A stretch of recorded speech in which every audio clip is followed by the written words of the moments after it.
fans, welcome back. Combat Insiders, Joshua Furs, Nick Portella, a man who needs zero introduction. Ken Shamrock, the world's most dangerous man, UFC Hall of Famer, the first UFC super fight champion, king of Pancrase, founder of Lion's Den. I need a drink of water after all that. Ken Shamrock, how are you doing, sir? I'm doing well, man. I'm enjoying life, man. I feel blessed every day, and now I get to really travel around and enjoy myself, meet the fans, all the people that supported me over the years. So, man, I'm truly blessed. Yeah, and your fan base at this point is absolutely ridiculous. I know you're a man that's very busy, so we're going to just kind of hop right into it. We don't want to keep you longer than we have to. I know you did something with the UFC on the very first event. For people that didn't have a chance to see it, could you just briefly go over what it was like being there? I know there was the story about the tooth getting knocked out, but you tell it way better. So we would love to hear it from the man himself. Yeah, when that first came out, I think I'm trying to set the stage, because during that time, there was no such thing as bare knuckle or even that kind of fighting where you would mix ground and stand up together. No one understood that. The only time you ever saw something like that was either in a movie where everything was fake, or in pro wrestling where they hit you with chairs and people got jumped, or a street fight. And those lasted about 10 seconds, 5 seconds maybe. So the concept of that really just didn't really sink in to me and to most of the guys that were involved in this first event. In fact, I remember going over to Japan because I was a champion over there. I defended my title 3 days before I was going up to Denver, Colorado to fight. And in my mind, I'm thinking to myself, okay, I realize this is not going to be real. So, but I'm going to follow through with it just to see what's up. So I followed through with it. I fly from Japan to Denver, Colorado 3 days before the event, not really believing it's going to happen. I get there. They do this press conference. I mean, the guys that walk in the building. I mean, I looked at one guy who I just didn't even believe that the guy was very athletic at all. I'm not going to mention names, but he just didn't look like he belonged in a fighting event. He was out of shape. Looked old. It was 50-50. You had guys that looked like they could fight, and then you had guys that looked like they should have been retired for 50 years. Yeah. So it was really a mixture of reality and non-reality. You had kickboxers. Here's the thing. We get started in this thing day before the event. They come in and they basically say, no holds barred, no anything goes, this is the real deal. And so people started asking questions, can you do this, can you do that? And they all said, yeah, you can kick them in the head when they're on the ground, you can hit them, you can elbow them, you can knee them.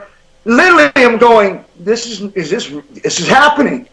And I thought to myself, well, something's going to happen. They're going to tell us in the locker room that this is not really going to happen.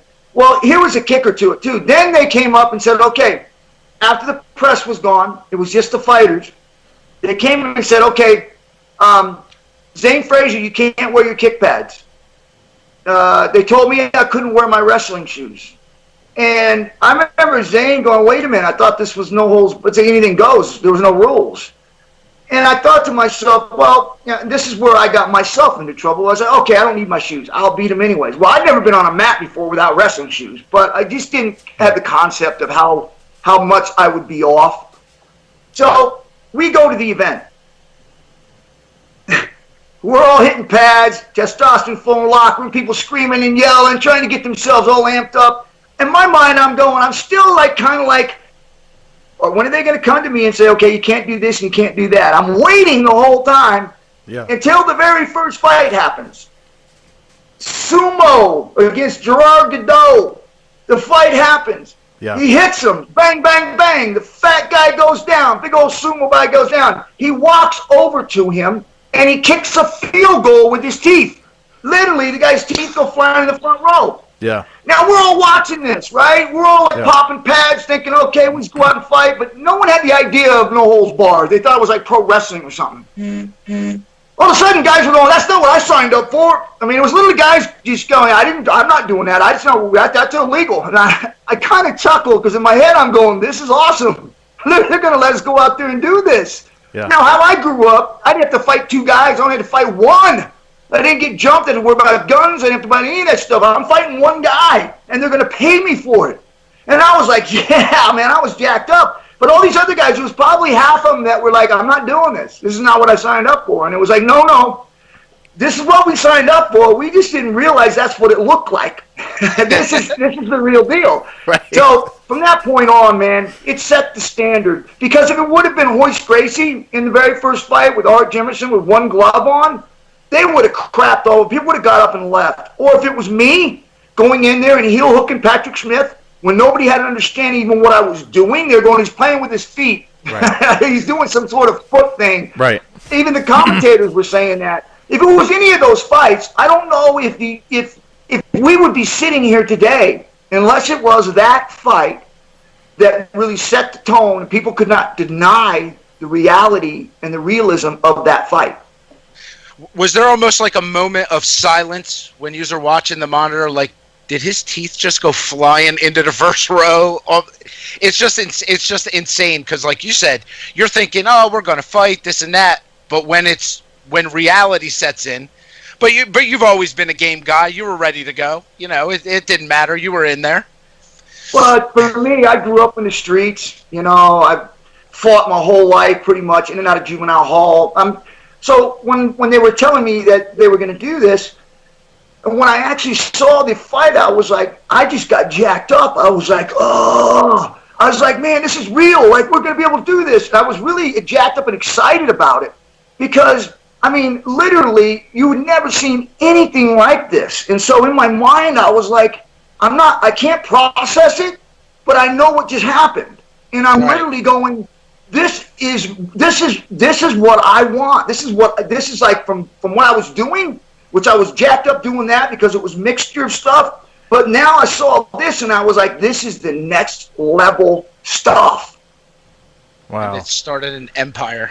You know, and Ken, I tell you what, I'm going to do a little, I'm not going to fanboy too much here, Ken, but I'll just tell you a little bit about my history with, how I found out who you were, and it was originally through pro wrestling. I started watching pro wrestling back in '96, and, you came on the scene, and, you were there for in my opinion, I feel like you were such a big part of the whole Attitude Era, right? You had that intensity, your whole, your gimmick back then, you kind of did the snap thing, right? You snap and pop somebody in the ankle lock, and it was so huge and so important to the Attitude Era. It just seems that you were one of the first crossover, guys coming from, UFC, MMA into the WWE, and it really set the stage for so many more. It set the stage for your Brock Lesnar's. It set the stage for your CM Punks. I guess could you speak on that a little bit and how, how everything has just really changed, over the course of 25 years in that aspect?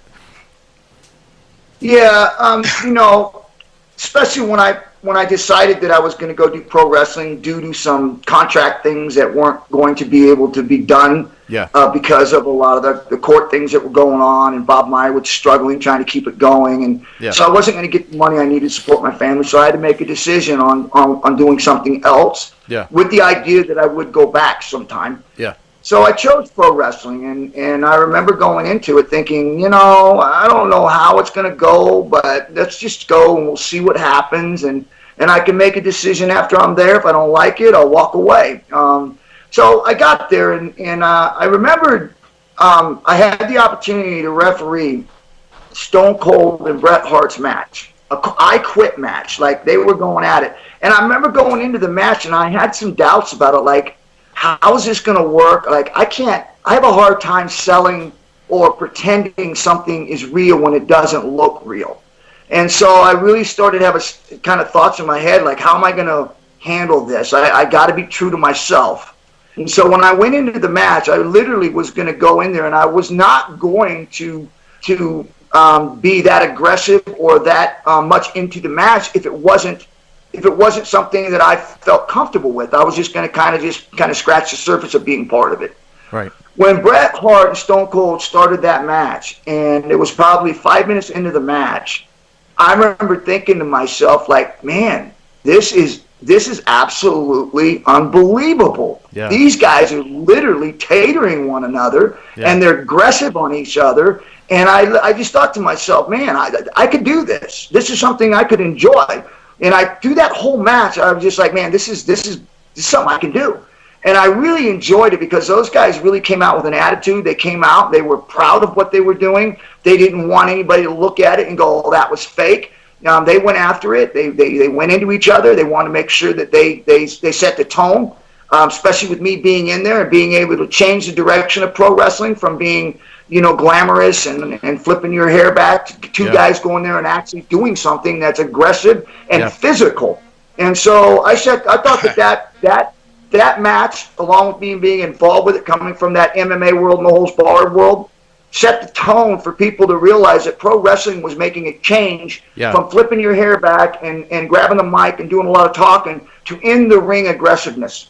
Yeah, I agree. You brought a sense of legitimacy because of your background, right? And because of that match was so pivotal in just the history with Brett changing, going heel, Stone Cold going face, and then here you are in the mix. You're giving the body belly to belly, and I mean, it was that whole night was nuts, man. So you're saying like before you went into that night, that was WrestleMania 13. Before you went into that night, you didn't know that you were going to be involved on a full-time basis. At that point, was it just a one-off? No, I knew that I was a part of it and that moving forward that Vince was bringing me in. Yeah. But I hadn't completely bought into it yet. Okay. Because I knew pro wrestling. I knew the beginning of it. I know when I used to watch Pat Patterson and Moondog Mayne, that was the kind of wrestling I thought like, okay, I could do that. Those guys literally went and did wrestling. They went at each other and they were aggressive with each other. But then it got into the 80s with Hulk Hogan and Eat Your Vitamins and posing and talking on the mic and flipping their hair back and getting tan and all these things that were more for a model rather than a competitor or an athlete.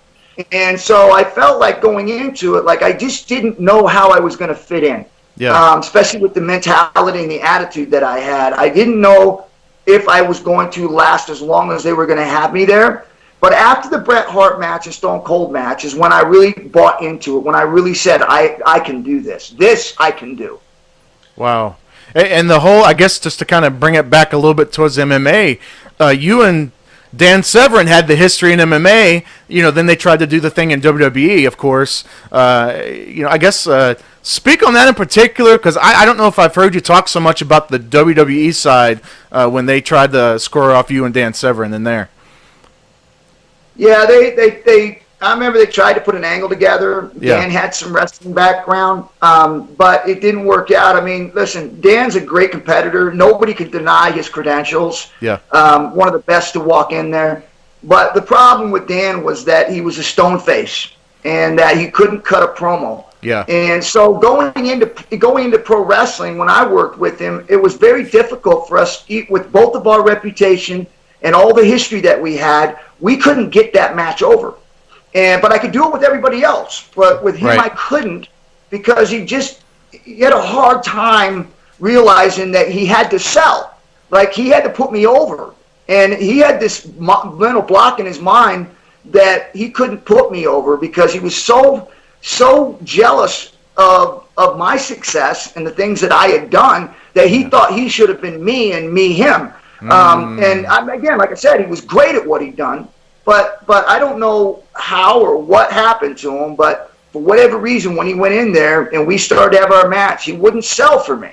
And our match was dead. And as soon as that match was over, they did a couple of things with it. The Dungeon as a referee, that match was great because me and Owen Hart put it over. Yeah. But really, he decided he couldn't have a match with anybody and get it over because he didn't have the skill sets to really sell right. The Lions Den match, when they came up with that, was that more your input, wanting to do that versus WWE? Did they approach you and say, hey, we want to do it, we want to make it look like kind of the Octagon kind of style? Was that more your input or was that more their input? No, that was theirs, along with the thing in the garage with the cars in there, and it's we had a garage fight in there. Then also the Stu Hart dungeon match. And then of course that one with Steve Blackman, Owen Hart. They came up with it and asked if we could actually do a match in there, and I said, listen, I pretty much grew up in a cage, so for me, I could really be pretty creative with a lot of things. And then we added some weapons on top to make it more interesting after the first one. So it really, they added that just for me, so that we could actually add a little bit more of that realism and that effectiveness with no holds barred, anything goes type event. Could you give us one memorable WWE moment and maybe one memorable MMA moment? Well, I have a lot of them just because I got to work with all the top guys and some great moments. But I think the one that will probably always stick with me and will last forever is really being that first guy to be able to cross over into the pro wrestling era and really be able to capture the hearts of not only MMA fans, because it was a struggle when I crossed over. They all thought I sold out. Even my own fighters in the Lions Den were doubting why I was doing what I was doing. And so for me to be able to join those two groups from pro wrestling and the world of the no holds barred MMA, to be able to grow those together with my performance in the ring, being able to people to buy into what pro wrestling became, which was the Attitude Era, and really be able to accept it.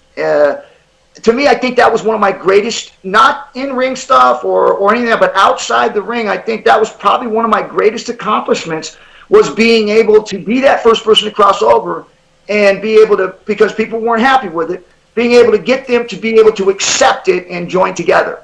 The reality is crazy. He was literally the start of so much stuff. I thought he was the most complete fighter at the first UFC. He crossed over into wrestling and it worked. And as for you selling stuff, I don't feel like you had to sell it. I feel like you were just naturally an intense guy that just you love to fight, you love to wrestle. So it's safe to say that just comes natural to you, I think. It's just kind of who you are. Yeah, for me it was it didn't come with any effort. Bret Hart gave me the best advice that I think I could have ever received when he told me to don't try to be something else rather than what you are, because that's why they brought you in, was for you to be you. And so when he told me that, I realized, okay, so basically if you watch my matches, everything that I did in the beginning was all counters to pro wrestling moves with submission holds. So it looks like I was looking at your Twitter. So you're actually, now I wasn't clear. Are you actually going to be wrestling a Battle Championship wrestling in Australia? Did I read that right? Yeah, I'm leaving in about 3 weeks. That's awesome, man. So how did that all come about? The Australians are lucky. That's how. Well, for the longest time, I've always wanted to go back to pro wrestling. I put feelers out.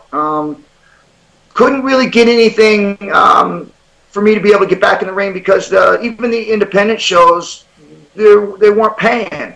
Obviously, if I get in the ring and I do something, obviously I want to get paid for it. So there's not a lot of independent shows that can pay the money that I request to get out there and do what I do. WWF's the only one that can probably do that. Well, this last year, we've had 3 different organizations come in and actually offer me a pretty good payday in order to come do some wrestling.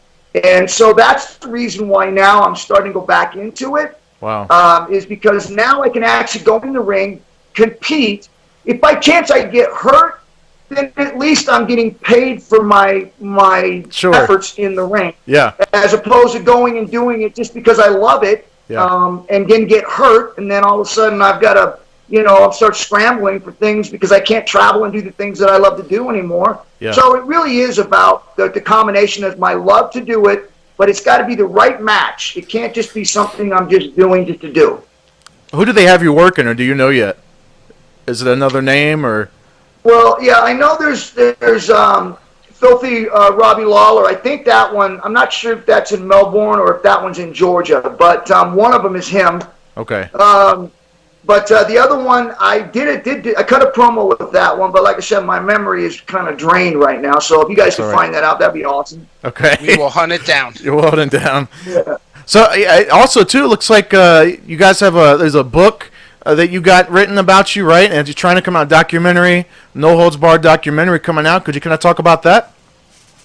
Yeah, it's when we first started coming up with the book idea, I like to be different. I don't want to kind of do what everybody else does when they get at the end of their career, and then all of a sudden they want to tell all, and everybody gets hurt over that when they tell all. Yeah. So I thought when Jonathan actually approached, he came up with this idea about if he was going to do the book, he wanted to do it through like a third person or a second person, where it's not me telling the story. Obviously, I'm telling the stories. Right. But he's interviewed over 100 people who have been involved in my life when I was young, from the time I was a kid till when I was in juvenile hall, group homes, high school, my professional career, all the way through my life. He's found people to talk to, so that not only am I telling the story, but there are people who were around at those different times that I'm telling this story, telling their story on how they saw it, not me. That's so wild. I can't wait for this book to come out, because there's always stuff throughout a career that happens, and it's just wild. And you're not a guy that will hold back anything truth-wise, you know? Now, looking back on everything you've done, and you've done it all, is there any, how do you word this? Is there anything that you would have changed about this wild ride from the beginning to the end? Or, I mean, you landed great. Everything is great. And I guess it's all part of the story. But is there anything that you would have possibly changed if you could? Yeah, I hear that question all the time, and I get it. I get why people ask that, because you always have this fantasy about what something might have looked like, would have looked like. Yeah. You know, that time you were in high school where you had an opportunity to date this girl and you didn't.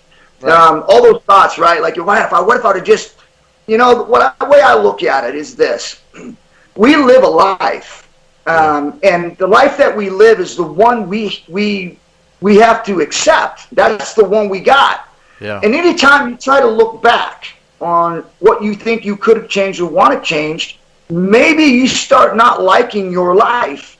Maybe you start second guessing yourself about where you're at and what you're doing. Yeah. So for me, it's really about the choices that I made, good and bad, and the recovery, the process, and the journey that I have had through those times that has made my life so good and bad at times. So there are a lot of bad too, along with that good. But that's what makes me who I am. And so if I change something, am I going to be that same person still where I'm at now? And I'm happy where I'm at. Well, yeah, Ken, man. I tell you what, man. We thank you so much for your time, man. Like I said, it was an absolute honor. You're a legend. You're a legend WWE. You're a legend UFC.